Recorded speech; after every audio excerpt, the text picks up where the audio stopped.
Nasubukan mo na bang magluto ng pork binagoongan sa gata? Kung hindi pa, para sa'yo ang video to. Dahil dito ay magluluto tayo ng pork binagoongan sa gata. Simulan na natin ang ating pagluluto.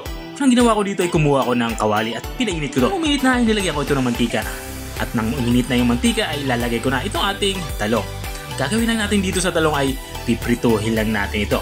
Dito nga sa parting ito ay pinapaliktad ko na ito para yung kabilang side naman yung maprito. Ang gusto lang natin ma-achieve dito ay maging kulay light brown itong ating pinipritong talong katulad ng nakikita nyo. At kapag ganito na itsura ng ating talong na piniprito ay gagawin natin dito ay hahanguin na natin to.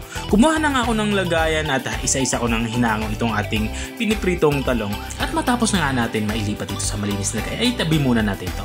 At dito naman sa parting ito ay nagsisimula na ako mag-gisa. Unang inilagay ko nga itong ating bawang.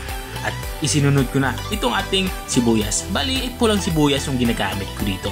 Pero pwede naman kayo gumamit dito ng puti. Gagawin lang natin dito ay papalabasin lang natin yung aroma nito. At kapag lumabas na yung aroma, ilalagay na natin itong ating karning baboy. Ang ginagamit ko nga dito ay pre-cook o yung pinakuluan ko na. Ginagawa ko nga to para mabilis ako makatapos sa pagluluto. At ang gagawin lang natin dito ay tutustahin lang natin itong ating karning baboy katulad ng nakikita nyo. Kapag ganyan na itsura niya ay maglalagay na tayo dito ng bagoong. Mayroon nga tayo ditong sariwang bagoong alamang. Pero pwede naman kayo gumamit dito ng process. Yung nabibili na nakalbote. Gagawin lang natin, gigisa lang natin ito kasama nitong ating karning baboy. At kung nanonood ka pa rin hanggang dito sa parte ng aking video, ibig sabihin na interesado ka sa aking niluluto. Baka pwede mo na may comment kung taga saan ka para alam ko kung hanggang saan umabot ang aking video. Balik tayo dito sa ating nilulutong ulam. Matapos kong maigisa yung ating karning baboy sa alamang, ay maglalagay na ako dito ng gata. Bali 400 ml nga na gata yung aking inilalagay dito. Ito yung purong gata. Matapos kong mailagay yung gata ay maglalagay na din ako dito ng pork broth o yung pinagpakuluan. At saka ko ito tatakpan para pakuluin ito. Pakuluin lang natin ito ng mga 5 to 10 minutes. Matapos nga yung 10 minutes ay binuksan ko na ito. Dito naman sa parte ito ay magsisimula na ako magtimpla.